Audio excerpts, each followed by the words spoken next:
रात का समय था। शहर से दूर एक सुनसान हवेली में रोहित अपने दोस्तों के साथ अपनी 21वीं जन्मदिन की पार्टी मनाने गया था। उसके दोस्त निशा, आर्यन, समीर और कृतिका सभी उत्साहित थे। हवेली के बारे में कहा जाता था कि यह शापित कब्र है, लेकिन रोहित ने इसे एक अफवाह मानते हुए वहां पार्टी करने का फैसला किया। हवेली पुरानी और डरावनी थी। चारों ओर सूखे पेड़, टूटे हुए दरवाजे और जाले लटके हुए थे।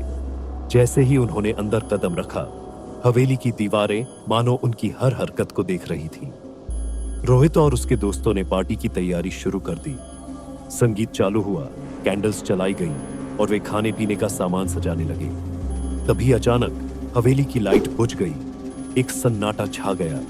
सबने इसे बिजली की समस्या समझकर नजरअंदाज किया, लेकिन तभी एक डरावनी चीख हवेली के दूसरे हिस्से से गूंजी। ये आवाज कहां से आई?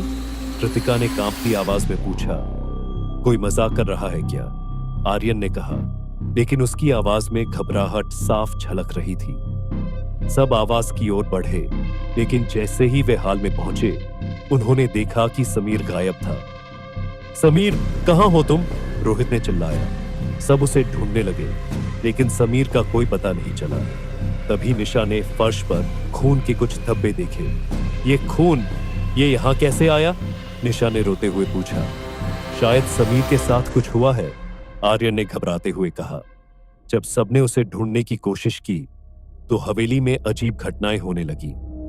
बंद दरवाजे खुद ब खुद खुलने लगे, दीवारों से किसी के खुरचने की आवाजें आने लगी और हवा में किसी के फुसफुसाने की आवाजें गूंजने लगी। यहां कुछ सही नहीं है, हमें यहां से निकलना होगा, कृतिका ने डरते हुए कहा। लेकिन बाहर जाने का रास्ता जैसे गायब हो चुका था। वे जहां भी जाते, वही कमरा बार बार उनके सामने आ जाता। अचानक रोहित को एक परछाई नजर आई। वह परछाई कुछ कह रही थी। उसने आगे बढ़कर ध्यान से सुना। यह हवेली तुम्हारे लिए नहीं है, तुमने इसे क्यों चुना? रोहित ने कांपते हुए पूछा। तुम कौन हो? परछाई ने कहा, मैं इस हवेली का पहरेदार हूं। जिसने भी यहां कदम रखा, उसने कभी वापस जाने की हिम्मत नहीं की। अब तुम्हारी आखिरी सांस यहां ली जाएगी। डर से कांपते हुए सबने मिलकर चिल्लाना शुरू किया। समीर, अगर तुम यहां हो, जवाब दो। तभी हवेली के एक कोने से समीर की दर्द भरी चीख सुनाई दी। वे वहां पहुंचे तो देखा समीर जमीन पर बेहोश पड़ा था। उसके चारों ओर काले साए मंडरा रहे थे। आर्यन ने साहस दिखाते हुए पास पड़ी एक जलती हुई लकड़ी उठाई और साए को भगाने की कोशिश की। जैसे ही लकड़ी की रोशनी साए पर पड़ी, वह चीखते हुए गायब हो गया। लेकिन तभी दीवारों पर खून से लिखा दिखा, तुम्हें माफ किया गया, लेकिन अगली बार कोई नहीं बचेगा। वे किसी तरह समीर को उठाकर बाहर भागे।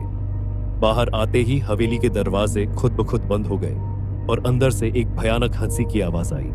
उस रात के बाद रोहित और उसके दोस्तों ने तय किया कि वे फिर कभी ऐसी जगह नहीं जाएंगे। लेकिन एक सवाल हमेशा उनके जहन में रहा, क्या सच में हवेली ने उन्हें जाने दिया, या वो सिर्फ समय का इंतजार कर रही थी?